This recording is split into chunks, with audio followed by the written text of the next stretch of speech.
Namana ny nomegany Tonino tena nanomboka indray tamin'ny alifany ty taona ty. Amin'ny fankasitrahana tena telo zay Jesosy ny amin'ny fitariana ny amin'ny toerana rehetra izay tianao mbola ampandalovanao anazy izay mahasoa anay. Mety lalan'ny hevitra zany, mety lalan'ny rano zany, tsy fantatra inona mety zavatra hitany avao ny azona antoka Jesosy dia eo aminay ianao miaraka aminay ianao mankasitraka iray io amin'ny anarana Jesosy. Amen. Raha Tony dia varitsika afapotsika Jesosy tesotritsika ny zavatra rehetra, tesotritsika ny zavatra nandalo teo amin'ny fiainantsika. Mety misy olana nandalo tao misy dia izao fotsiny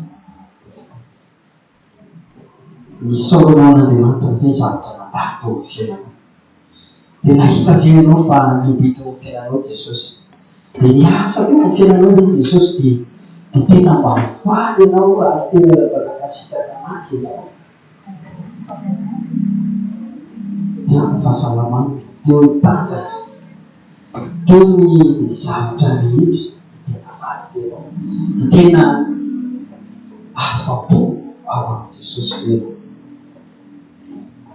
Mety afaka ilaza tokoa ianao tena afa-po ao satria namany olona ko izy, zao natao Jesosy ahy. Namany problemako izy, ny zavatra natrehako dia tsy mivaliana Jesosy dia mivavaka dia misaotra anazy ahy. Satria tsy tamin'ny tao inona no amaliny azy mety amin'ity tao ity. Raha misaotra ianao ny amin'ny zavatra nentinao mivavaka fa tsy mivaly dia mandeha tena fotsiny. Mety mbola tsy fotoana an'ilay Jesosy ahy. Mba zany io fa zao fotoana izao, alleluia, fotoana izao ny ivahana toeranao, fotoana izao ny ivahanao. Hoy aho teo am-pandohany raha nanomboka tamin'ny taona izao dia manana farana ny taona dia manana ny antony isaonao an'Andriamanitra na mivavaka na mitanjaka na ny fahasalamana. Na za manokana moa tia isaonao an'Andriamanitra satria izao ny taona iny dia tsy manamahita fiainako mihitsy satria dia samy moa nitodara izany tamin'ny taona iny. Tsy fantako hoe nahoana fa dia tena moa mizatra mandeha tena toetra tena matanjaka foana mampamponotra izany fa gaga aloha tena miditra ianao 28 juillet, dimy 30 juillet, voky ianao ny foa convalescence ianao lavadava. Misy zavatra ataonao dia fiatsika kotsika ataonao manakisaka zavatra fofolo kotsika dia ianao le hitanao zany hoe ianao 60 kilo dia lasa 12 kilo dia tsy dia azonao atao loatra. Bata zavatra zany ianao tsy azo ty azonao ty mbola tsy azoko atao zao zany tamy zany fa tonga dia mienonao eto misy zavatra mifankindrivotra be. Tena hoe miraka zany tranga misy teo amin'ny fiainako dia mampisaotra an'Andriamanitra. Manana peta-poanto fa akory dia tena dia zareo moa tsy miteny fa rehefa ohatran'izany tsy hoe izy vakivy tsy mieritreritra intsony satria zao tatany kolao tovavy tamin'ny 67 centimètre dia sorona tato. Za zany dia tena tafatsinay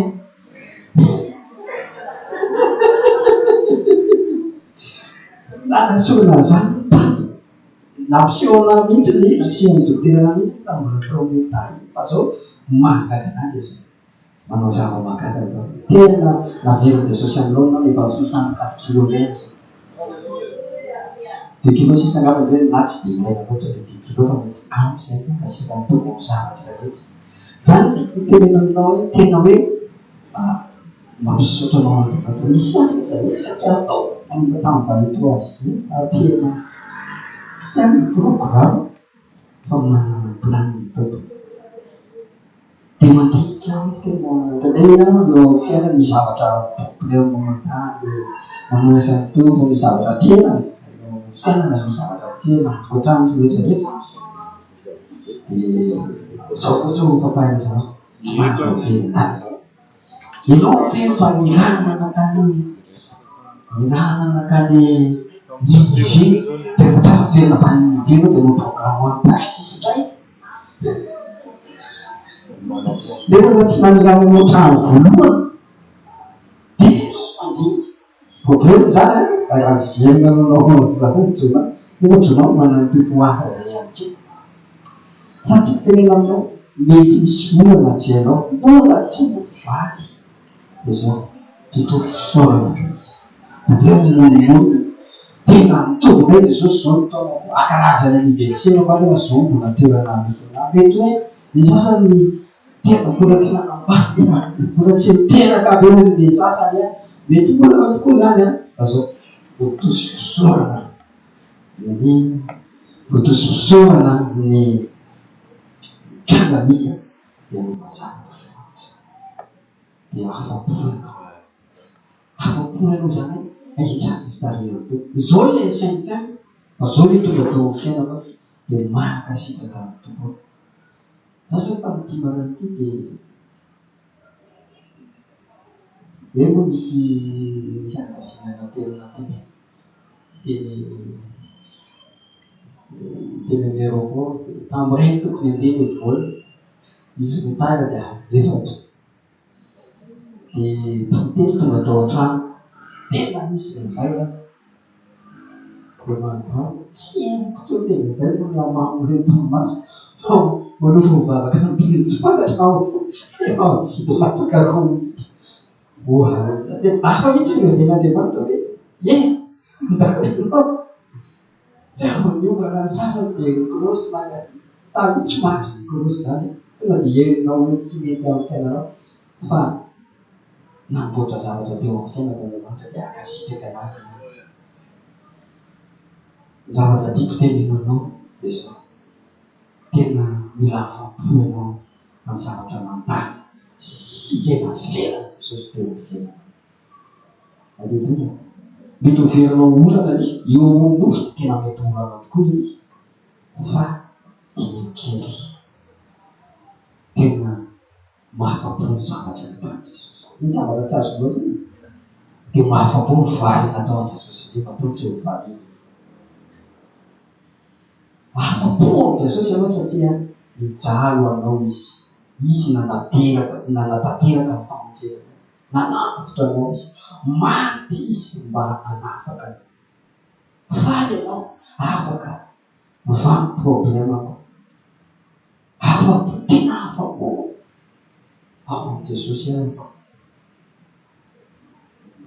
fampanontaniana dia zao afa-po Jesosy ianao ny amin'ny zavatra vitany nataonao nandro ny rehetra fantanana hoe mba afa-po aminao hoe Jesosy afaka miteny ianao afa-po tena aleluia voninahitra ho azy fa raha Jesosy indray miteny afa-po amiko izy mitratrako eo amin'natio raha misy zavatra araka teny mpanompon'Andriamanitra teo tena mbola zany ihany hoe zavatra taloha mbola iainana amin'ny taona vokoty hoe mbola tsy miomana fa raha afa-po tamin'i Jesosy ianao dia mba afa-po fa Jesosy tsy afa-po Jesosy fa nampinao le afaka andeo pasteur zany ny fijeriny devoly dia hoe afa-po olona taina be zao taina amin'izao fiainana zao satria ianao tazo izy totika ny fanambinana ny amin'izao fiainana zao Andriamanitra afa-po ny amin'ny marina sy mahitsy azy toetra manahaka Jesosy afa-po hoe Jesosy mahita fa afa-tsika azy za mbola ampiatrasantsika azy hoe inareo rehefa afa-po amin'ny Jesosy avany fa tinio izay anatitra zay afa-po tamiko Jesosy tamity tonao zareo afa-po taminy fa rehefa arivo ny andro na ana dia tanio ny tenanao tena afa-po tamina fa mba afa-po tamiko koa izy rehefa tonga Jesosy dia zavatra tranga Aviana hoe tahiny ndray olona avo ny olona ny tain'Andriamanitra zany tsy araka maty fa ara-drehitra zay satria raha ara-maty dia tsy tafiditra raha zavatra maty tsy tafiditra fa Jesosy mijery toe-po sy le foa ny Abrahama tafiditra matanata n'Andriamanitra izy efa mbola tsy fahavalon'Andriamanitra Andriamanitra fa le toe-ponao marikitra aminay ianao pro le toe-ponao marikitra le am'le vahaolana am'le zavatra mamaky anao ny problème zay ny afatra dia fahatina misaotra n'Andriamanitra tsika fa tsy mitranga ny vavaka misaotra n'Andriamanitra tsika fa nafa-po zavatra nataony dia mety mahafaka ho tanisa ny zavatra nataony Jesosy ianao dia aza diny koa ny manontany mba afa-po tamiko hoe Jesosy taminy taony dia vavahina amin'ny Jesosy mba tia afa-po anao amin'ny taona vavody eo amin'ny dirako eo amin'ny toetrako eo amin'ny maizana dia hita vokatry fa manao ny fiainako tiako afa-po ianao tsy tiako anao Jesosy ahitana taka nahitanao le aviavy tsisy nineny fa mety misy excuse amin'ny agronomie ka iny fotoana iny fa tsy famoazan'ny aviavy mety maty zany Jesosy ka tonga mamorona ny impossible manana an Jesosy no misy mazy ny impossible ara-toetra fa zao manatany ianao tiandroanty manaova vavaka ianao ny tiandroanty Jesosy tena afa-po amin'ny zavatra nataonao rehetra fa za ho tia hitanao afa-po eo inona toetra tsy mahafa-po anao mahafa-po an Jesosy zay mbola mety mbola iainana vavanao Jesosy sendra eo amin'ny fomba fijeriko tsy mahafa-po anao sendra eo amin'ny ataony ty tanako ty tsy mahafa-po anao sendra ny alehan'ny tongotsy ty satria taditsara ny tananao dia mitatitra zavatra mampitrofonao mijery masonao dia mampitrofonao mahita le olona tamin'hevitao ianao izay matokoa nabelanao mba tsitsika izy dia anao nefa miodina dikan'izay masonao zany napiditra loto mifatatra ao anaty vinao manotany tiako afa-po aminao ny momba tenako rehetra ny maso tiako afa-po anao ny ataon'ny masoko ny hita masoko mijery ny alehan'ny tongotra ianao ny sofoko amin'ny anaran'i Jesosy raha ny tsara indrindra raha inay ao amin'ny anaran'i Jesosy mankasitraka tokoa zay Jesosy amin'ny tombonandro mianao anay misy ny olona izay tsy nararan'ity taon'ity nefa zay noho ny amin'ny famindraponao dia tena afa-po zay Jesosy ny alehibe ny famindrapona fa mbola toy izao zay fa toy izao ny manaovanao anay fa toy izao ny namitranao fonay ohatran'izao zay fa zay kosa Jesosy mba tia metako zao fanontaniana izao aminao zay sady tia andika amin'ny fiainanay zay amin'ny fanombohany tao izao manao hoe mba afa-po fiainao Jesosy raha mijery dia masom-pitiavana mijery anao amin'ny fofeha famindrapona ty mbola rasako aminao marina ny zavatra drasany Jesosy aminao niovanao ina Jesosy zavatra mbola raiky tapisaka ty anatinay zay mahatonga anao tsy afa-po anao manomboka ny tiandroany ty afaka zany manara Jesosy ary manapa-kevitra zay fa nana zay tsy manatanteraka anay anapa-kevitra ianao miasa fa zay manapa-kevitra ary hiasa eo fiainantsika ray aminao makasitraka ray amin'ny anaran'i Jesosy amen nareo tiaka mampeo an Jesosy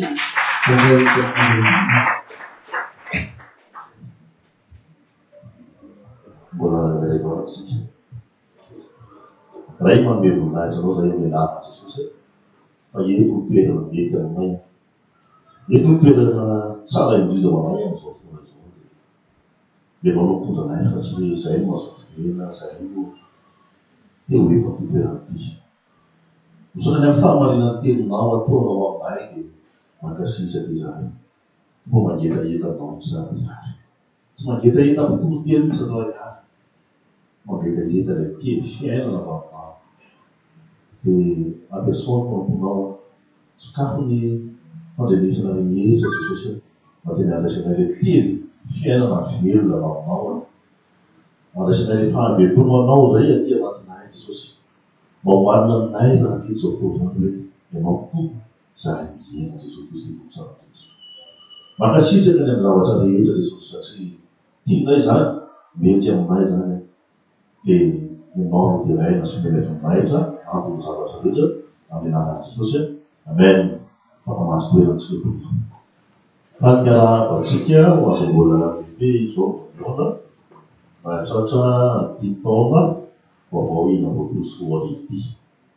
Ao anatin'ny 20 sy 10 arivo dia ohatry hoe nisy situation zany ohatry hoe tena hoe tsy ho trasan'ny napitso ny angambany. Fa kay mbola tonga aty amin'ny 20 sy 10 arivo ihany. Andriamanitra ny atao zany. Nisy tsy hoe mivaly olona mana manokana. Mana manokana tena hoe nisy fotoana tena nohon'ny adalako da rojo nohon'ny adalako dia aveleka teo amin'i Jesosy. Dia hoe tena maty ty ady ty, sao ty ady ty. Ohatriny hoe tsy ho trasan'ny ampitsony iny zany. Fa rehefa eo Jesosy kay na inona mivaly na inona tsy mivaly. Dia le fiadanana sy le fiainana ampitsana ao anatinao mitondra anao miampita foana. Tsy fantatry na zany io ve tratran'izany. Hoe nisy zavatra rehefa mavaka tamin'ny taona misy mivaly saorana an'Andriamanitra, misy ny tsy mivaly saorana an'Andriamanitra fa tonga aty amin'ny 20 sy 10 arivo taontsika miaraka amin'i Jesosy. Anatin'ny vanim-potoantsika zao le fotoana fianabana ray aman-dreny dia fangalana tsodrano. Rehefa le maka tsodrano dia manolona daholo ny ray aman-dreny izay mpon'olona hoe arakaraka ny zavatra lehibe aminazy. Omena vola amin'ny karena valy mandray izy. Fiainao fanambizana, fiaino fita. Dia rehefa ny sasany tena hoe taona fiaino fitahirana ety taona ity, taona fiaino fanambirana ety taona ity. Izay zavatra tsy dia marina amintsika satria fanambirana amintsika dia avany amin'i Jesosy fa tsy ny taona mitondra anazy. Dia nefa ny andraindray mino fa tsy tsika eto zany misy kristianina ihany manahika amin'iny tena mitondra marina ty taona ity.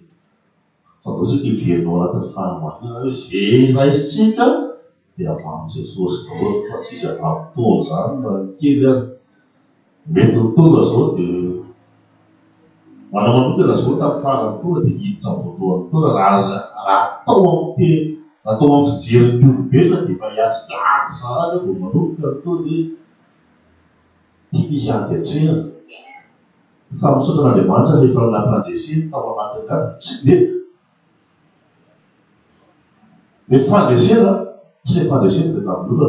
Raha hoe tsy lobakolombelona foana izy dia manana problème au niveau an'ny fanjakana doana frantsay zahay par rapport amin'ny erreur natao dia tratran'ny amande sy pénalité. Dia taona batikile izy nefa sitrapon'Andriamanitra dia zahay dia tiany andeha amin'ny fahamarinana. Dia une fois hoe takatr'izay zavatra hoe ndorana hiditra amin'ny fahamarinan'Andriamanitra dia zay le fandresena zay. Tsy le hoe valibavaka an'izay le hoe tena hoe io fa tena nahazo famonjam-be. Asa mety ny famonjam-be rehefa be fa tena mivaly izy. Fa tena fandresena efa azo tenenina hoe midrasina tany amin'ny 2025 koa hoe afaka marina amin'ny sitrapon'Andriamanitra ka izaho anatin'ity situation. Dia ty amin'ny 2026 hiditra amin'ilay izy tsy tena le vrai problème, ny tena vrai problème zany dia le fandriana ny sitrapon'Andriamanitra. Dia voasazy ianao. Dia izay problème izay hoe efa voavasatry efa nisafidy hoe tena andeha amin'ny fahamarinan'Andriamanitra. Na be da be ary tsy manana ny fahamarinana hoe mampiana miasa aminao ray manontolo tena hoe mpitiavana ray manontolo ary. Ohatriny hoe fahamarinana dia izay ataony mpitiavana rehetrarehetra ny fahamarinana. Fa ao amin'Andriamanitra ianao tsy hoe izay marina mpitiavana marina koa. Fa izay marina amin'Andriamanitra ihany. Satria ianao zanak'Andriamanitra. Dia ny olona izy tsy tena izay olona rehefa dia atao amin'ny fahamarinana. Fa ianao olon'Andriamanitra ianao dia ianao dreseny eo hoe bilaka io fa mandihana mahitsy izao. Dia vao dresy ianao dia mandeha amin'ny fahamarinana. Dia zay le tena fifaliana lehibe ato anaty. Izay mety penalité sy ny namady sy rehetrarehetra zany iny vokatry ny adalany.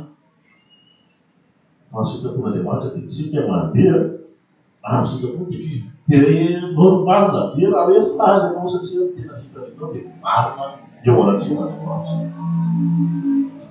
Ianao zany tsy mampalina anao foana izay zavatra tsy manaraka fa le tomponao ilay Andriamanitra efa faly aminao. Zay fifaliana lehibe ho antsika. Miaraka teneniko teo hoe anatin'ny fotoana pitsofandrano zao. Dia Ataontsika kristianina tena maro ny manatrina an'Andriamanitra. Tany Genesis tany dia zay koa tantarany Eva hoe mitady tsara koatra an'Andriamanitra izy. Tabazany Satana izy hoe ahita tsara sy ny ratsy ianao, alala ny tsara sy ny ratsy ianao. Efa nianarantsika ty hoe ny tsara indrindra dia ny fanatrehan'Andriamanitra. Dia nefa izy mbola mitady tsara koatra an'Andriamanitra ihany. Tabazany Satana ihany ty mbola ny zavatra tsara. Dia isan'ny tena taritan'Andriamanitra tsika tamin'ny fiandohany tao ty aza mitady zavatra tsara koatra an'Andriamanitra. Ankoatra ny fiarahana amb Jesosy. Na inona na ataontsika hoe ny tena na zavatra avy Jesosy any mbola tsy tsara ho Jesosy. Azo rehefa mety hoe fanambinan'i Jesosy azakazahana tadiavina sy nikanazy fa tsy tsara ho Jesosy. Tsy haiko rehefa mihira hoe mpameny mividindrina tena fotsiny eny. Tsy dia zavatra omeny fa ilay mpameny mividindrina. Any amin'ny Jaunina 6 Jaunina 1:5 dia ny any amin'ny lavabe ny Jaunina 1:5. Izany dia nampianatra Jesosy momba ny tena dia nantany izy dia aveo hoe nareo koa hoe baiary. Dia hozy izy Petera hoe ho any amin'iza moa zahay. Ho any amin'iza moa zahay, ho any amin'iza intsony moa zahay. Fa ianao ilay marina ny teny fiainana mandrakizay. Tsy miteny izy hoe ho any amin'iza intsony moa zahay, fa ianao ilay navita manangana amin'ny maty. Tsy miteny hoe ho any amin'iza intsony moa zahay, fa ianao ilay navita nanova amin'ny nampitombo ny mofo dimy sy hazan-drano. Ho any amin'iza intsony moa zahay, fa ianao ary olona mahavita nanova ny rano tonga toray. Izany hoe tenany Petera. Hozy izy Petera hoe ianao ilay manana teny fiainana mandrakizay. Ny important tamin'ny Petera dia tsy dia misy zavatra vitan'i Jesosy. Ny important tamin'ny Petera tsy zavatra nataon'ny tanan'i Jesosy. Na nasisana ny boka ve, na nampahiratra ny jamba ve, nampitsangana ny manety ve. Tsy izay no tanisan'ny Petera. Fa hozy izy hoe ianao ilay manana teny fiainana mandrakizay. Dia hitonga amintsika tenin'Andriamanitra no ho any amin'izy ianao. Ho any amin'ilay manana fitahiana ve? Ho any amin'ilay manana fanambirana ve? Raha ohatra tononona aminao hoe tsodrano feno vola mikarena, izay ny tena mety amintsika. Feno ho ana manokana zao, feno fahasalamana. Za manokana zao tamin'ny farany taon'iny tena narahary. Manadritsy ny 3 semaines 4 semaines latsaka kely efa ilay volana latsaka. Fa ohatriny hoe rehefa eo Jesosy tamarary izy basy moa io. Dia mandeha tena hoe fotoana fiaino fahasalamana ty, fotoana fiaino vola mikarena ty. Dia boraka ny kristianina tsy manino. Fa raha tena tokony mamporaka ny kristianina, tena tokony mahatsara antsika, tena tokony fiarahantsika dia hoe feno Jesosy. Raha misy fahamarinana tena tokony marina antsika ty montiny dia izany hoe feno Jesosy. Tsy normaly ianao raha ohatra ka hoe hozy izy ianao hoe Jesosy no tsara indrindra amiko. Dia rehefa feno tômôbilina ny mampioraka anao, tsy normaly. Tena tonga dia tena mahitsy be hoe tsara velantsika. Tian'ilay olona hoe tena hoe lasa miliardera ianao, mety ny aminao miliary. Dia mioraka ianao. Dia izay no tena endasanao. Fa raha tena hoe tianao tsara indrindra amintsika dia Jesosy. Aoka ho feno Jesosy tsika. Manay izao mpitoro teny a. Azo komafy ny tena komafana. Tsy hoe tena hoe azo révélation be dia tena lasa mpitoro teny grave be. Tsisy dikany zany ohatrany tanao Jesosy aty. Tsisy dia zany fa ohatra hoe tena hoe mpitory tena isaka mitory babiky tena pastera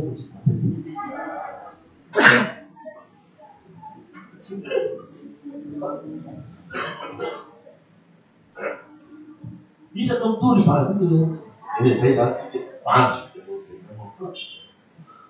tena hoe mahay be tory tena tsara be tory tena fa ohatra andraisanao Jesosy zany rehefa tsy ahitanao Jesosy atao mafy zany zava-po zany isany miaina atao anatin'ny taona iny ohatsy hoe vola no ahitany olona ao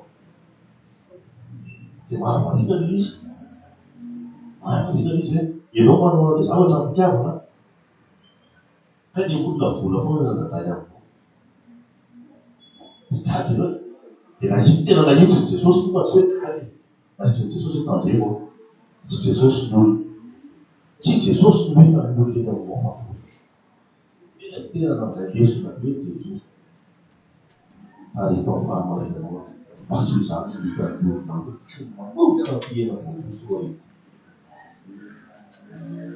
satria rehefa mizaha eto ndraindray dia miteny hoe mpanao vary sy mitsaraza dia miteny amin'ny tena miteny eto hoe tsy safira ny mahatafitana anao na raharaha miala vety anao tsy safira ny mahatafita anao na lehibe na volamena na iny fa Jesosy ny mahatafita anao mihity reto dia vita nytoteny miala vany dia misy vato zao pastera ny tena be vato voalahery olona fa tsy Jesosy tena gaga voana zany vato voalahery olona fa tsy Jesosy fa manomboka zao na miteny azany ary neto Jesosy tsy mety satria zay ny tsara indrindra tsy mampanao vato na hoe tsy mikarazany mahatafavoaka tena ataoko manitsy tsy mivato so no mahatafavoaka na hoe lazako rehefa zany mbola tsy tafavoaka fa Jesosy no mitondra avoakatsika mitena mitondra mandrazy mety ianao miteny azany ity fa zatina tonga dia miteny mahitsy tsy safiro manana vidaletsika na diamana ina manana vidalety firenena fa manina tsy tafavoaka ny firenena fa manina tsy tafavoaka ny firenena satria mpahamarinan'Andriamanitra tsy marina teto amitsika mihitsy tena tena tafavoakitsika anankiray ny anarany Jesosy Kristy amanazy voafonena men tena Andriamanitra dia hitarika atsika ny sitrapon'Andriamanitra dia mpianatra atsika hoe ndaotsika tsy ho hita ny olona fotsiny hoe mpivaraka araka ny teny amiko za tsy te ho hita ny olona fotsiny hoe mpivaraka dia fa ny olona hoe misy toteny tsara sy ny karazana rao zany fa ndaotsika am'izay toerana misy atsika amin'ny famompona misy atsika ary ao Jesosy no hita ny olona tsy ny asa famompontsika no hita ny olona fa ny asa famompontsika aleo fa asa famompona ahitany olona Jesosy amen tsy asa famompona hoe ahitany olona ny fanomezam-pahasoavana na nanao fotsiny hoe zany mena fanomezam-pahasoavana mahay mihira dia mikaliteana hirako sy ny atsarana feo na fahaizako mamorokira no ahafantarany olona tsisy dikany raha ho an'ny asan'Andriamanitra dia tonga dia mihitsy tsisy dikany fa raha ho an'lazanao dia mety aminao le hoe ho fiainao mety aminao zany hoe hitombo ny lazanao sy ny karazanao sy ny karazany amin'ny tombo mety amin'ny olona ohatr'izany zany tonga hitombo laza ianao fa raha ohatra ka hoe fanomezam-pahasoavana tsy ahitany olona Jesosy no mahatonga na hibosina ka hoe zozoina mila mampitena telo tsika miverena ny tena fahamarinana ndaotsika hiverena ny tena fahamarinana hoe azaka ila hisy hitany olona amitsika manomboka ny tontolo afa-tsy Jesosy tsy ny hafanapontsika hoe mandeha ny anaty croisade na eny amin'ny fitoriana kalamanjany eny dia hoe tena hoe ino fa tena mahany dia tena mahavita an'izao izy fa raha tsy ahitany olona Jesosy tsisy dikany aoka tsy ny hafanapontsika no hitany olona fa manao zao tsika dia anatin'ny fiomborana tsika amin'Andriamanitra rehefa tena feno fiomborana tsara tsika dia malaky tsika mihena fa izy tsy maintsy mitombo. Dia rehefa mihenontsika dia Jesosy mahazo. Zay ny lozika, zay ny normal. Rehefa mihena dia zay grand tany eo. Rehefa manaikitsika tena marina tsy hoe za tsy maintsy maty fa Kristy velona atao anaty, dia zay velona ny hitan'Andriamanitra, zay velona ny hita eo. Izy ten'Andriamanitra ny amlomanina hoe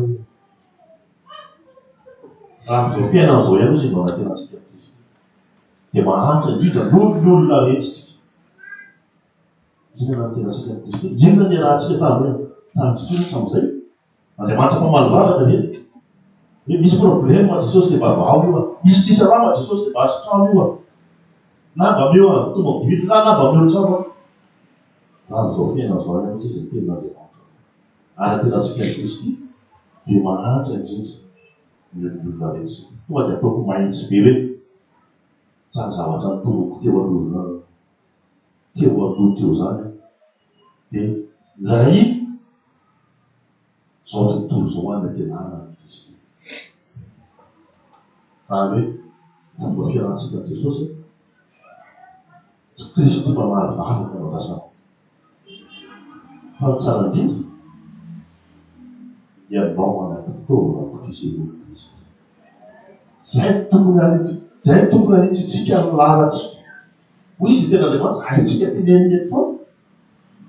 Hoe zavatra rehetra dia miandry fantatra ny any ambony ny zanak'Andriamanitra.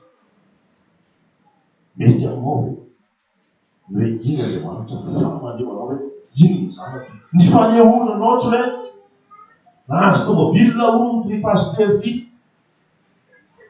Tsy fanehoana zany zanak'Andriamanitra. Asa izay ilangasana. Satria fanantenana.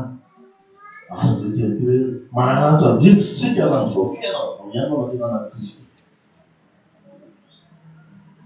Fandao vaina ny fiarahantsika amin'Andriamanitra. Raha sanatria diso motivation tsika teo aloha. Raha sanatria diso motivation tsika teo aloha hoe miarako amin'Andriamanitra dia zao milamina ny fiainana magataka mamboaky mivavaka dia iny fa tonga dia tena hoe mivany olona. Manao fifadikana dia tena iny fa misy sakafo be da be tonga rapitso. Manao an'izao manao fiainana, manao any bavaka dia iny rapitso fa misy vola miditra. Raha sanatria diso motivation na hoe zay ny nararana an'Andriamanitra dia misy tsaratsara tokoa. Za tsy hoe diso zany fa misy tsara lavitra noho izay atsika kristiana. Misy tsara lavitra noho izay ho antsika izay tena miaraka amin'ny Jesosy. Ny tsara lavitra ho anahy manokana dia zanaiko aminao. Ho anahy io zanako izy dia zanaiko amintsika izay. Raha misy tsara lavitra tiako amin'ity 2026 ty dia Jesosy hitany olo amin'ny fiainana. Raha misy tsara lavitra tiako maro antsika tsirairay avy, Jesosy hitany olo amintsika manomboka izao. Mety hoe anaty combat be hoe anaty ady be fa misy fiadanana, misy fifaliana. Aleo Jesosy no hitany olona amintsika. Tsara zany. Fa rehefa Jesosy no hitany olona amintsika satria tsika tsy mahay maneho Andriamanitra fa Andriamanitra manosika maneho atsika hoe io tokoa ny zanako, io tokoa ilay malalako. Na Jesosy ary neho zany tamin'ny voalohany izy dia zay io ny zanako malalako zay sika. Andriamanitra ny maneho anazy. Rehefa tena hoe mipetraka ao anatytsika izay fisaina zay dia Andriamanitra manampy atsika ao anaty. Andriamanitra tena hoe satria marina foana ny tenin'Andriamanitra. Tsy titona ilay izy. Satria iny efa pasteur na efa apôtra na tsy fantatro hoe inona ny efa titona mety anazy. Ary veriverina mety tena hoe le titona no misaina. Fa tsika tsy mahay manao ny inona iny. Raha vao tsy moray amin'ny fototra. Jauna 15 jusqu'à 10. Raha vao tsy moray amin'ny foto voaloboka tsika. Raha vao tsy moray amin'ny foto voaloboka tsika dia tsy mahay manao ny inona. Tsy mahay tsika tsy tsika zany tonga dia atao maitsy be zesy tsika hoe tsika maneho telo zany.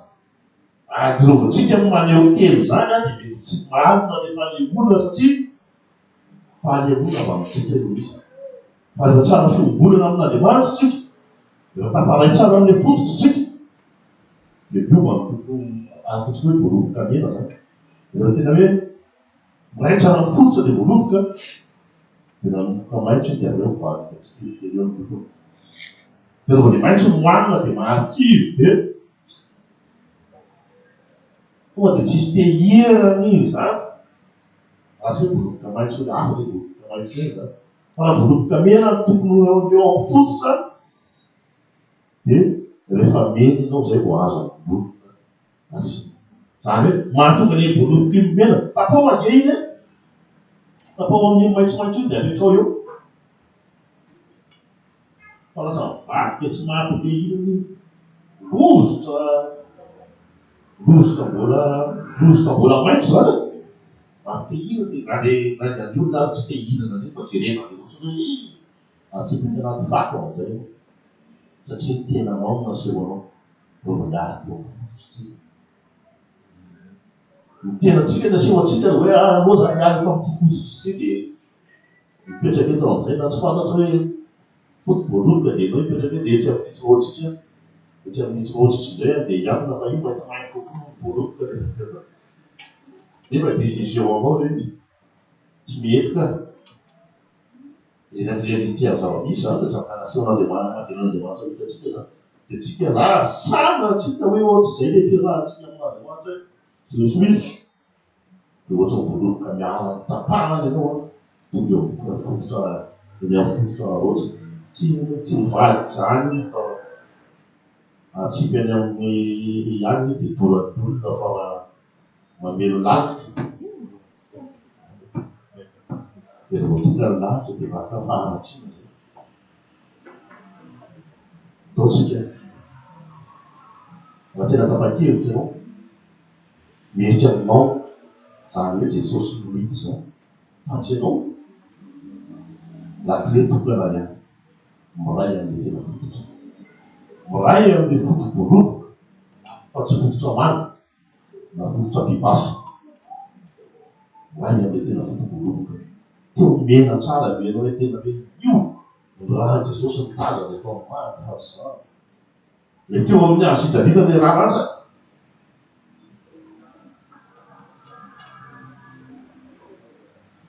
Misy hetaheta ao anatin'ilay izy. Tsy mety arozy iray ay ny fantako zany. Fa raha tonga ao anatinao ny hetaheta amin'izao sy fotoana izao. Kay mananay mety aminao ny teny hoe Jesosy ny fahafenonao ilaiko amin'ny fotoana ity. Ny fahafenonao tiako hitan'ny olona amin'ny fotoana ity. Eo amin'ny fiainako tsy amin'ny taona ny fadibo rehetra. Lasanao hitsanga dia vahatra. Vavaka tsika dia io tsara ny ao anatin'ny fonao tena mangetaheta zany ianao hoe za tsy maintsy tako fa Jesosy no hita. Io tsara ny ao anatin'ny fonao hoe za tsy maintsy minetika fa Jesosy no miseho. Io tsara ny ao anatin'ny fonao hoe za tsy maintsy hoe mainty fa Kristy no velona. Tsy fahalalahana tenan'Andriamanitra fotsiny. Fa raha mety aminao dia tolono fotsiny vavaka tsotra. Jesosy tsy niasa fanotoko amin'ny maha-pasteur an'any. Na hoe mpanorana ny asanao an'any. Na hoe tsy fantatry izay zavatra mety asa fanotoko ataonao tena tonora anaty vavaka mihitsy. Tsy izay no tiako hitany olona eo amin'ny fiainana. Fa ianao Jesosy no tiako hita eo amin'ny fiainana. Sangaty no vavaka. Jesosy leto izahay. Tenao manao hoe raha misy lona telo fa maika fa angataka zavatra hoe marina dia ataoko zany. Reo izay eto amin'ity toerana ity. Tsy dia manaraka any amin'ny réseau rehetra any miaraka amin'ny fanahy izay. Fa tianay ho hita eo amin'ny fiainanay dia fahamarinanao Jesosy. Tianay ho hita eo amin'ny fiainanay tsy ny anaram-panotonay, tsy ny titira metinay, tsy ny fahaizanay, ny amin'ny fanomezam-pahasoavana izay nomenao. Tsy izany tianay ho hita eo amin'ny fiainanay Jesosy. Fa tianay ho hitanay voalohany indrindra sy hitan'ny olona Ary mety aminao ihany koa Jesosy mitady-lomanao eo fiainana. Ianao tena velo. Jesosy, rehefa izay ny fahamarinana eo aminay, rehefa izay ny fahamarinana ahitanao anay, dia tsara indrindra ho anay zany. Tsy hitady zavatra izany. Fa manana ilay teny velona izay ato anatinay. Atam-pekera ny teny an'izany Jesosy, ianao ilay manana teny fiainana mandrakizay, dia ianao ilay teny velona. Ianao ilay lalana fahamarinana, fiainana. Manana fiainam-pahamarinana, manana fiainana miaraka aminao zay. Tianay izany mety aminay zany. Misaotra Jesosy mahatanteraka an'izany. Fa zay tsy mahay manao na sary ianao. Tena tarino isan'andro zahay fanahy masina hiomana aminao. Tarino isan'andro zahay fanahy masina hikabana aminao. Tarino isan'andro zahay fanahy masina. Tsy mahay manatona anao zay na dia kely koa aza. Mandray izay fanahy masina amin'ny anarana Jesosy tarihana. Voninahitra ho anao lehilahy. Alleluia. Amen. Afaka maso kely atsika. Dia tompon'Andriamanitra.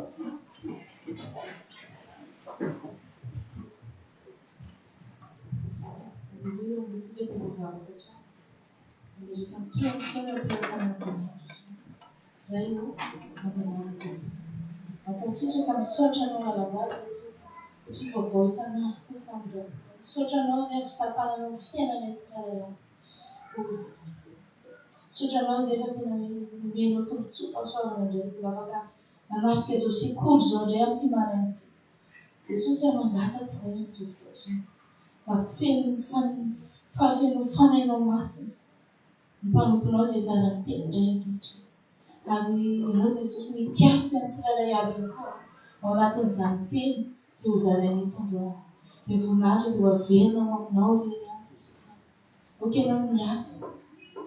Oka tsy ianao izay tianay izay androany Jesosy fa izay tianao. Ianao nametraka ny teny ety ambavaka. Amin'ny anaranao Jesosy ny lalana izany araka izany mankasitraka. Alleluia. Amen. Fa miarabantsika rehetra indray amin'ity taom-baovao izao tsika voaloana dia tena hoe bona ny daholo raha ny sosiny tsara indrindra eo amin'ny fiainana tsirairay aby dia tonoina ny fiadanan'ny tompo ho amintsika mandrakariva. Amen. Tena faly be satria tena raisiko tombotsoa pasoavana miona tetisika tamin'ny farany dia menetirentsika amin'izao voalohany taona izany. Tena voninahitra Andriamanitra mankasitraka ho amin'ny mpandatra ny fotoana rehetra ho an'i Jesosy ireny voninahitra. Androany tena hoe tondra kely antsika anatin'ny fotoana fohy ao anatin'ity tena Andriamanitra izay napetraka ny tompo tato anaty ity. Andriamanitra dia tena hoe Andriamanitra mifanekena. Alleluia. Ary izy koa nefa dia Andriamanitra sakrifisy. Io Andriamanitra tsy miova, mahatsy miova ary mandrakizay. Raha tia sakrifisy izy tamin'izany dia mbola tia sakrifisy ihany izy amin'izao fotoana izao. Raha resaka sakrifisy tsika isanao tiako asorinao andohanao hoe tsy voatery vola ny sakrifisy. Amen. Fa fahafoizan'ny toepo mahafoy. Tena jerentsika ao amin'ny Exodosy 7:20 aty amin'ny tapany aririna ity. 5:12 dia mivaky toy izao ny anaran'i Jesosy manao hoe aleoka tsisy iseho foana tsy mitondra fanatitra eo anatrehako. Amen. Miverina indroa io teny io aty amin'ny Exodosy 7:30 aty amin'ny 5:20 aty amin'ny farany ambany koa dia mbola ohatran'io ihany miverina mazava tsara hoe aoka tsisy iseho foana tsy mitondra fanatitra eo anatrehako. Amen. Andriamanitra hoe dia tia sakrifisy. Ilay sakrifisy resahantsika eto dia toepo mahafoy ho an'Andriamanitra. Dia isika mahafoy zavatra ho an'Andriamanitra, mahafoy ny amintsika mihitsy izay no andrasan'Andriamanitra. Taloha satria izy mihitsy tena hoe tia sakrifisy zanalary tokana raha nomena antsika me ary tsika zanany koa dia mila ihany koa tsika mahafoy anazy mandrakariva. Satria rehefa mahafoy isika dia tsy maintsy manome ihany koa izy. Ary ny zavatra omen'Andriamanitra izany dia tadidro fa tena hoe grandiose, tsy takatry ny saintsika rehefa izy ny manome izay. Haleloia. Taloha tsy vola nomeny olona fa tena hoe izay fananana tsara indrindra. Ary rehefa na ohatra hoe hangataka zavatra ny olona dia manao fanatitra, hangataka famelan-keloka ny olona dia manao fanatitra haitsika tsara izany. Dia ny olana dia izao natao mety hoe lasa fahazarana ilay izy, satria isaky ny hanomezana ianao, isaky ny hanao sakrifisy izany ianao dia tsy maintsy hamaly Andriamanitra. Amen. Dia izao anefa lasa nankaleho an'Andriamanitra ilay satria ilay olona tsy miova ny toe-pony, fa afaka isaky ny hanao fanatitra izy dia hangataka valim-bavaka dia afaka tsy maintsy manome Andriamanitra satria izy Andriamanitra ny sakrifisy izy tsika tao. Amen. Dia hoy Andriamanitra taty aoriana hoe atsara amin'izay hoe sisa fanatitra ireo fa lasa nasosotra an'Andriamanitra ilay fanatitra. Tsy izay tsony ny ilaiko izy izy. Dia taty amin'ny testamenta vaovao dia nanome révélation mpanompo n'Andriamanitra. Tena hoe mila amin'ny Romanina faharoa mila hoe mila miova ny fanavaozana ny saina, tsy any fanatitra sakrifisy hoe izay eo am-pilatananao izay fanananao tsy nomena. Fa amin'ny Romanina 12:1 dia hoy izy Andriamanitra hoe amin'ny hoy izy ny mpanompony izay nomen'Andriamanitra ny révélation manao hoe atolory aho izy ny tenanareo fanatitra ahoana, velona, masina, sitrak'Andriamanitra dia ny fampompompanahy rehetra izay mety ataonareo izany. Amen. Haleloia. Inona hozy izy? Ireo ny zavatra tena hoe ilaindray. Tena hoe tsika manome ny amintsika iray manontolo ho anazy fa tsy zavatra hoe ilay fananana intsony. Amen. Dia inona hozy izy? Fanatitra velona. Izany hoe tsy fanatitra taloha, fanatitra vonoina ilay fanatitra. Ilay raha nino hoe inona atolotra ao an'Andriamanitra, misy hoe fanatitra dorana, tsy izay tsony ny ilaina, fa tena hoe fanatitra velona dia tsika sy ianao izany. Raha mbola velona tsika dia atao atolotra ao an'Andriamanitra ny fiainantsika. Amen.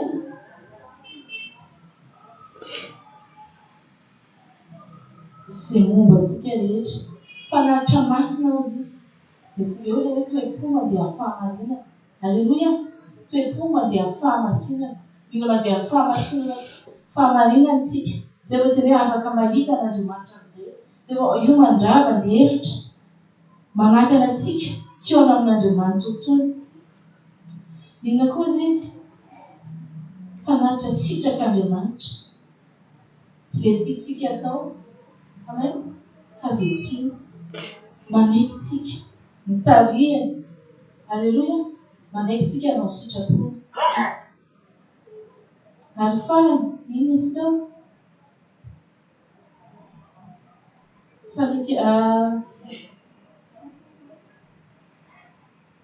Oui. Ny fanompompanahy izy izy. Ilay araka ilay, io ilay fiombonana. Amen. Fiombonana tanteraka amin'Andriamanitra, tena hoe fatoriana azy. Izay ilay fanompompanahy ilay indrasany antsika sy ianao amin'izao vaninandro faran'izao.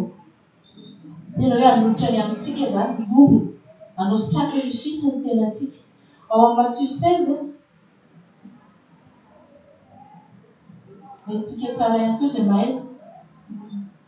Dia ohatra izy hoe hamaky ny ten'Andriamanitra. Matthieu 16:24. Ahoana hozy izy ny ten'Andriamanitra?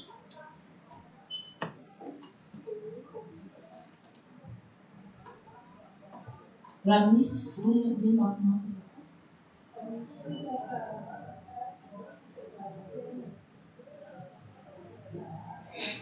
Amen. Haleluia.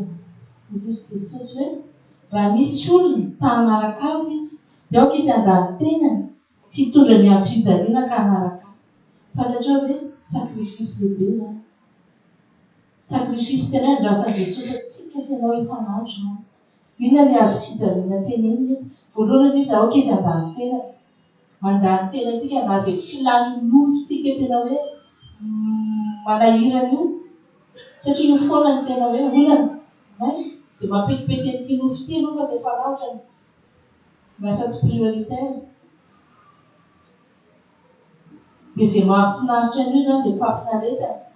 Mety hoe mahafoy ny fotoantsika amin'ny ovy. Mahafoy fotoantsika amin'ny andraikitra isan-karazany. Fa hozy izy dia sosy raha tia hanaraka azy no sisy dia tena hoe mila mahafoy ny tenanao sakrifisy zany.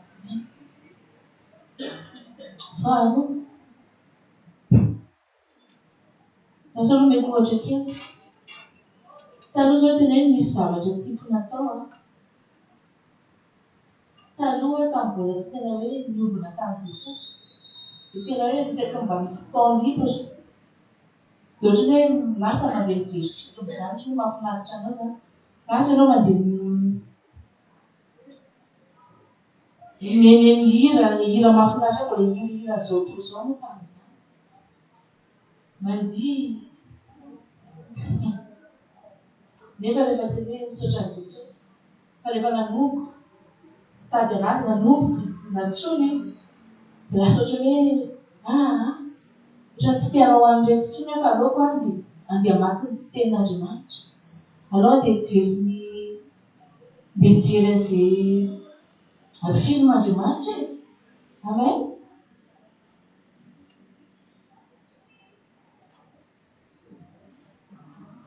Sakrifisy ihany koa izany. Amen. Izy mpanompon'Andriamanitra hoe mila manana hetaheta tsika io sisa talohan'ny farany taona iny. Mila manana hetaheta tsika ao anatintsika ao.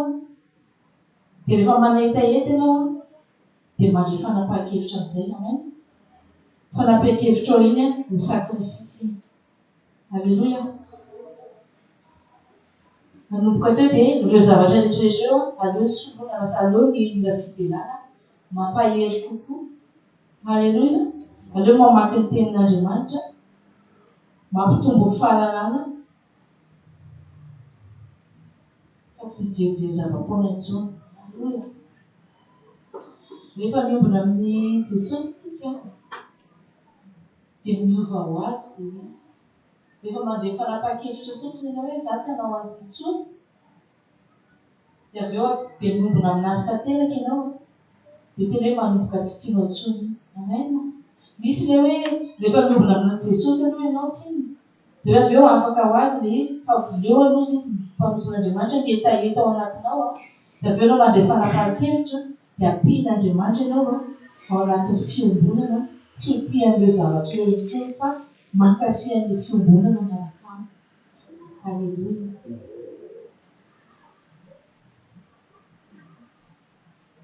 Ilay mandalo tena teo ohatra ihany koa. Amin'ny alina ve tsika mahafoy adiny firy hiombona amin'ny Jesosy?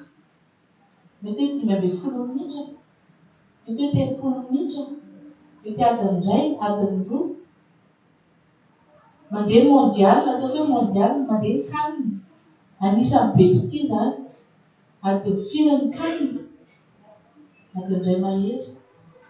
Mino aho fa mbola tianao mihoatra ny Cannes-n'Andriamanitra. Alleluia. Dia tiako mba hoe ndao adiny iray mahery izay be ao an'Andriamanitra. Tadio fa sakrifisy anankiray ataontsika ihany koa dia ny fahafolokarena. Tsy ratsy izany. Amen. Tokony atao izany adiditsika amin'Andriamanitra. Fizahan-toetra tsika amin'Andriamanitra. Fa ny andro ihany koa aza adino fa ny adiny 2 heures, ny apafolo ny andronao dia mila omena amin'Andriamanitra. 2h40. Dia alaminamina io tsy voatery tonga dia 2h40 tsy akiato. Fa alamina eto aloha maraina mety hoe atsasakady. Atoandro mety adiny iray. Ny hariva alohan'ny atora mety adiny iray.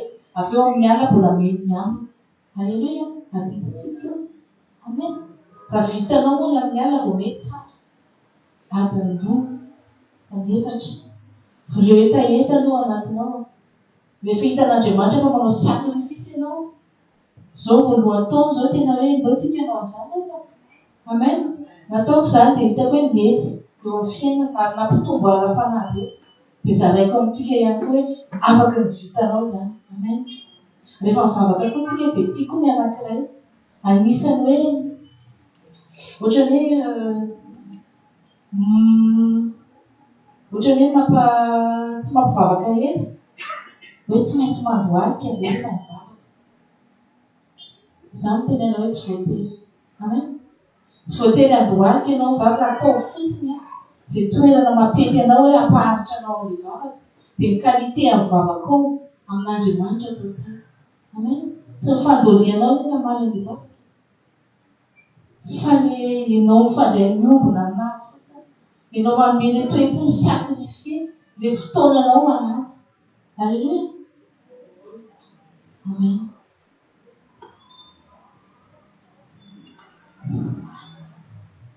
Tahaka izany ihany koa.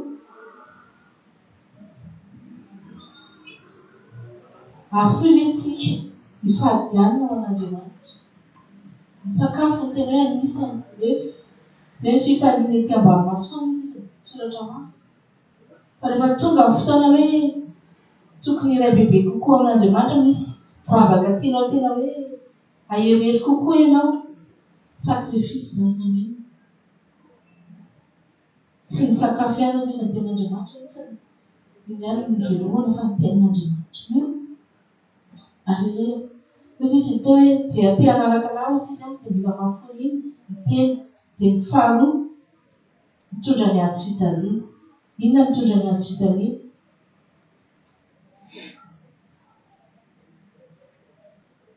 Aza mieritreritra hoe rehefa mivavaka dia tena hoe milamina be daholo ny fiainana. Fa rehefa mivavaka mihitsy ianao vao tena sibona ny devoly. Eo amin'izay ianao tsy tia hivavaka ianao izay dia tena hoe attaque sur attaque. Ka tena hoe mila miambina tsara. Eo mbola hoe tena hoe tokony tsika vao hoe mampirisika antsika hoe hivavaka bebe kokoa reto. Zareko tamin'ny farany teo tsika tsy miady amin'ny nofo aman-drano, tsy amin'ny olona fa amin'ilay fanahy. Izay mamaritra ny olona amin'ny fanahy eny amin'ny rivo sy fanahy ratsy. Ahoana ny divantsika amin'ilay fanahy ratsy mila matanjaka ny ara-panahintsika. Dia amin'ny alalan'ny iny, ny alana vavaka, ny alana fifadikana. Amen. Dia mitondra ny azy fijaliana, maro ny ataky, fa tadio efa mandresy isika rehefa manana an' Jesosy ao anatintsika. Amen. Lalovana fotsiny hoe tenin'Andriamanitra isika ny sabatra. Sabatra tena andravanao an'ireo olana rehetrarehetra. Atao bebe eo amin'izay kokoa hoe mandoalika kokoa, tsy haiko na hitongolika kokoa. Atao bebe tena hoe atao paren'ny miandry tsy maninona mivavaka. Jesosy ane inona tena nampahaizan'i Jesosy, izy tsy nanana ninina tetehana, fa izy tena niombona foana isan'andro. Ary io mitondra hery. Ao anatin'ny fiombonana izy vangin'Andriamanitra. Ao anatin'ny fiombonana izy ao no mahazo ny révélation. Ao izy resan'Andriamanitra izao ny ataonao andravanana. Manasa antsika taona vaovao izao. Antsika hiombona bebe kokoa an'Andriamanitra. Antsika hanome sakrifisy izay tsara indrindra isika. Amen. Ny azy fijaliana koa izy dia hoe ao amin'ny Luka 14.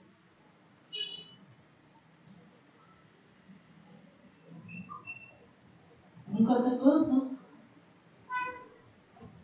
andiny fahaenina amby roapolo antsika tsara. Mba zaraintsika foana ihany koa. Andiny fahaenina amby roapolo, fahafito amby roapolo dia dinganitsika eo amin'ny fahatelopolo. Fa toy izao ny anaran'i Jesosy manao hoe raha misy manaraka ka tsy mankarary ny rainy sy ny reniny sy ny vadiny sy ny zanany sy ny rahalahiny sy ny anabaviny, eny ary ny ainy koa aza, dia tsy azo ekena no mpianatra izy. Nazoro no mitondra ny azo fijaliana ka tsy manaraka dia tsy azo ekena no mpianatra izy. Dingantsika dia amin'ny fahatelopolo.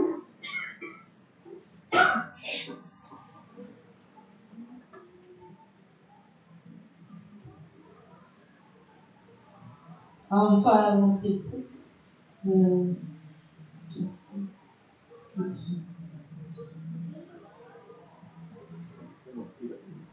Ataontsika hatreo zafady fa tsy nazoro izy tsy tsy maintsy azo fijaliana entsika izany. Tadioana rehefa mivavaka tsika dia fahavalontsika matetika voalohany indrindra dia ny Jerosalema ozy ny miavana ihany. Enjehan'ny olona ianao miseho mpivavaka ahoana, lasa tsy manaonao fomba miaraka aminay intsony ao. Tsy manino. Azo fijaliana entsika izany mijoro. Amen. Sakrifisy andrasan'i Jesosy antsika koa fijoroantsika izany. Amen. Mijoro tsika tena hoe hitondra Jesosy, hitondra sitrapon'Andriamanitra ho hita eo amin'ny fiainantsika. Aleluia. Dia tena hoe navadinao ary raha tsy ao amin'ny Jesosy izy. Mety hoe hanenjika anao hanao chantage, anao hatrany tsy manino, fa mijoro fa izay ny azo fijaliana. Izay fijoroanao izay. Amen.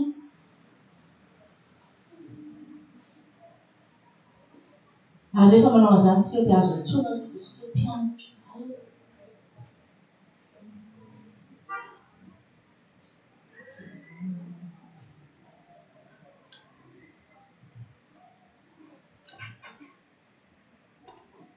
Jesosy rehefa niantso ny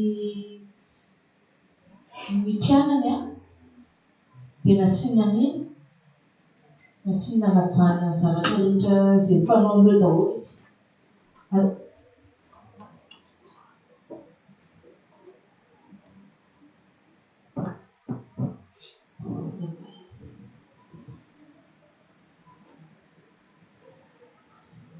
Raha jerentsika ny tantaran'ireo lehibe rehetra nampiasain'Andriamanitra dia ny sakrifisy daholo natao tao amin'ny fiainana.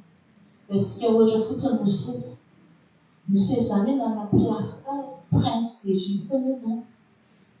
Tena hoe inona mahoy an'izany kanefa rehefa alohan'ny hampiasa azy Andriamanitra dia tsy maintsy nanaiky izy miala amin'ilay toerana nisy azy, ny principauté-ny fa tena hoe nanaiky hitokana tany amin'ny désert. Dia izay vao nanino hampiasa azy Andriamanitra. Mety mitondra antsika sekolim-pamana olana moa tsika androany. Mety hoe misy olana lalovanao. Moa izy mpanompon'Andriamanitra koa tamin'ny talohan'ny farany taona tsy maintsy entina antsika rehefa amboary. Fa any ozy izy any amin'ny tsisiny inino dia mety misy sandwich mety ho azonao tamin'izany. Fa amin'izao ianao rehefa hitokana ao anatin'ny any amin'ny tany efitra dia efa miombona amin'ny Jesosy ianao dia ny sandwich ho azonao dia ny révélation amin'i Jesosy. Amen. Alleluia. Ao ianao ny hampahelezan'ny tenin'Andriamanitra, ao ianao ny tena hoe tsy maintsy misy vahaolana satria nanino satria ianao nanao sakrifisy. Alleluia.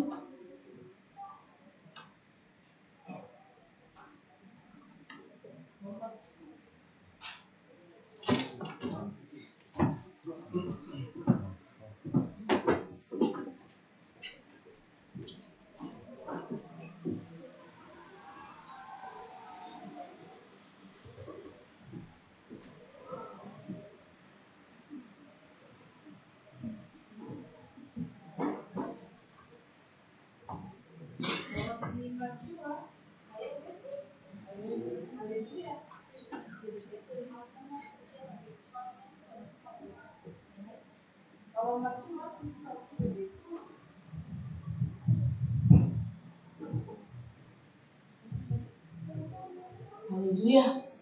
Mbola tsara tsika kely sisa. Sakrifisy kely sisa na voatapitra.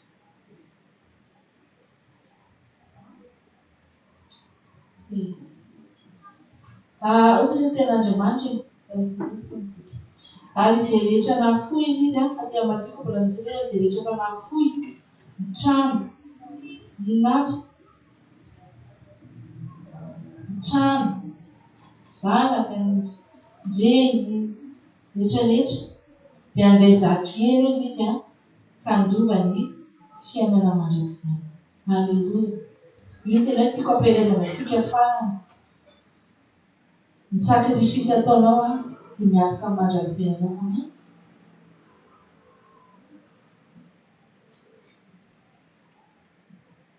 Handray zato elo izy tsy eto ny valim-pitentsika any an-danitra. aza mieritreritra hoe mahatiantoka be satria indraindray tsinon'Andriamanitra tonga dia mamaly eo izany fiasan'Andriamanitra tsy mitovy amin'ny fieritreretantsika. Fa izy miasa mangina, miasa manao zavatra izy mety hoe mbola tsy hitantsika eo sakrifisy ataonao tsy voatery hivaly eo. Fa tsy maintsy mivaly foana iny ary rehefa matoky an'Andriamanitra ianao ary rehefa mino anazy ihany koa ianao. Dia ny fiainana mandrakizay izy izany. Tena hoe miantoka amin'ny fiainana mandrakizay. Mandeha mo fotoana fa izay no tena hoe nikasihan'Andriamanitra. Izay no tena hoe tiako zaraina antsika androany. Amen. Fotoana ity vaovao ny taona izao no tena hoe fotoana. Ajanontsika tamin'ny taona lasa izay mety hoe mbola namatipatitra antsika. Amen. Ndao tena hoe ajanona amin'iny. Fa ndao tsika tena hiombona tanteraka amin'ny Jesosy. Ndao tsika tena hanome fifanekena amin'ny Jesosy. Zareo anie tena anareo andro manaova ny fifanekena amin'ny Andriamanitra. Atao hoe za Jesosy tena hiala amin'ity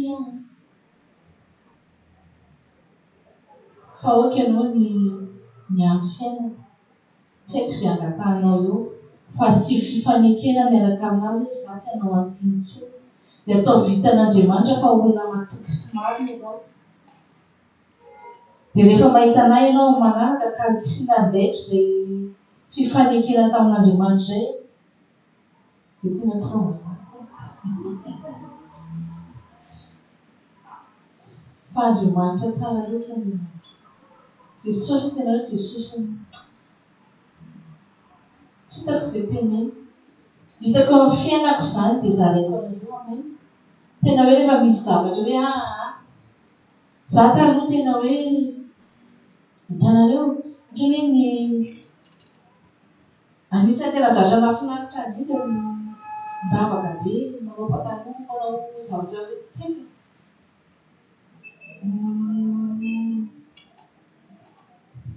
Ilay izy tsy hoe ratsy, io fandraisan-dahatra amin'ny tsirairay avy. Fa rehefa niombona tamin'i Jesosy dia ohatran'ny tsy alaizy intsony hoe misy zavatra tsy tiany famaky intsony hoe azonareo izy dia ohatran'ny tsy tianao intsony izy dia tsy tianao an'izy fotsiny satria maninona satria tianao izy. Dia tianao ilay sakrifisy aminazy tiany tandremo. Betsaka amin'ny olona manao hoe mieritreritra fa ny famonjena dia avy amin'ny hoe mifady an'ilay zavatra fadiana. Ohatra ny sakafo, mifady kisoa, mifady ny zava-padiana rehetra, dia mieritreritra fa tonga ny fanjakana lanitra, tonga ny dia efa mety izany zavatra rehetra. Tsy any amin'ireny intsony ny famonjena maina. Fa ao amin'iny sakrifisin'ny toepo, sakrifisin'ny tena, ny tenan'i Jesosy mandany tena, tondra ny azy fijaliana.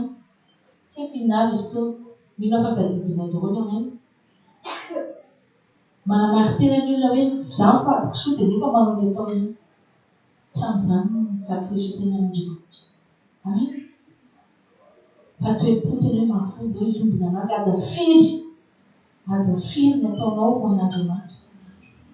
Alleluia ilay tsika tsara.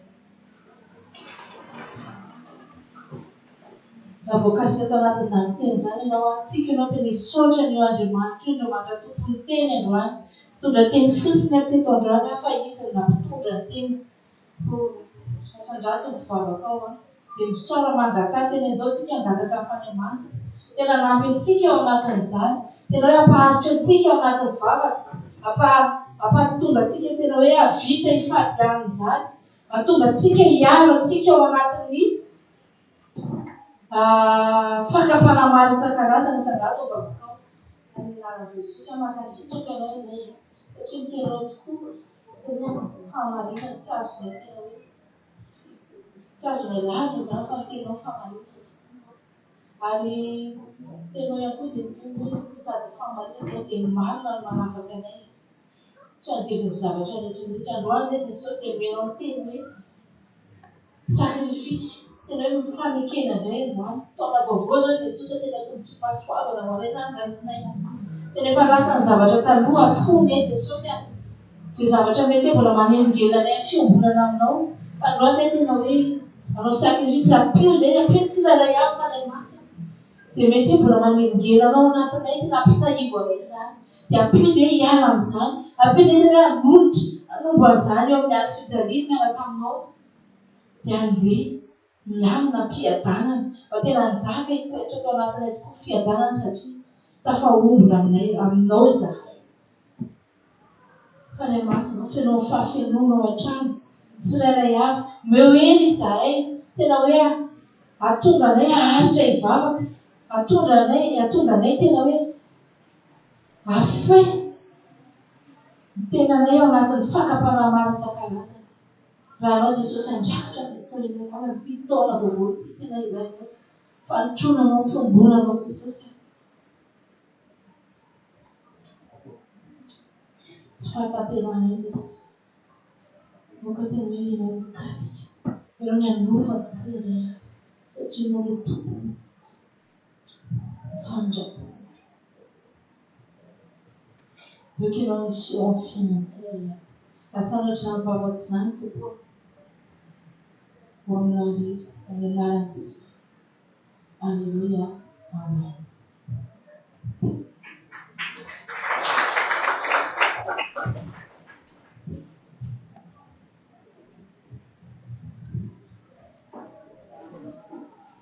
Sady manatanteraka ny fanahy ny fo fefariana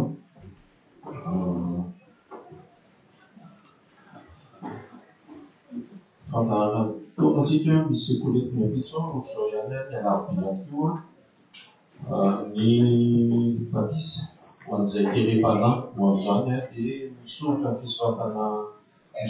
ny fisoratana namana batisa izay tanterahana amin'ny sabotsy ao aorianany fitaovan-draisana dia ny voaresaka teo ny amin'ny fifadiana ny zavatra maro fanokananao fotoana bebe kokoa an'Andriamanitra dia ny fifadikanana izay alantsika dia manomboka ny 15 janvier ny manao amin'izany tsika mba amin'ny fiombona bebe kokoa hatrany ho amin'Andriamanitra. Romanina toko 12 andiny voalohany. Ina tadiditsika izany amintsika anakivaky ny fotoana ny tontolo andro koa amin'izany mangataka aminareo ahalalana ny famindrapon'Andriamanitra mba tolotra avy ny tenanareo fananitra velona masina sy kak'Andriamanitra ny fanompoam-panahy mety ataonareo izany. Amen. Mazotoa manolotra ny tena ho an'Andriamanitra. Fotoana rehetra, ny toerana rehetra amin'izay misy antsika rehetra. Raha antsika hitsangana, raisina ny tsodrano izay tonoana amin'ny anarany maheran'i Jesosy Kristy. Ary Andriamanitra ny fiadanana ny hamasina anareo samy tanteraka ka aoka ho arovana avokoa ny fanahinareo sy ny ainareo ary ny tenanareo tanteraka ka tsy hanatsiny amin'ny fiavin'i Jesosy Kristy tompontsika. Mitaranao any Jehovah ka hiaro anao, ampamirapiratra ny tavany aminao any Jehovah ka midrapo aminao, anandratra ny tavany aminao any Jehovah ka ny anao fiadanana amin'ny anarana isa zanaka ary ny fanahy masina. Amen. Jesosy raholy fa fahasoavan'Andriamanitra mampiozao aho, fahasoavan'Andriamanitra mampiozao anareo.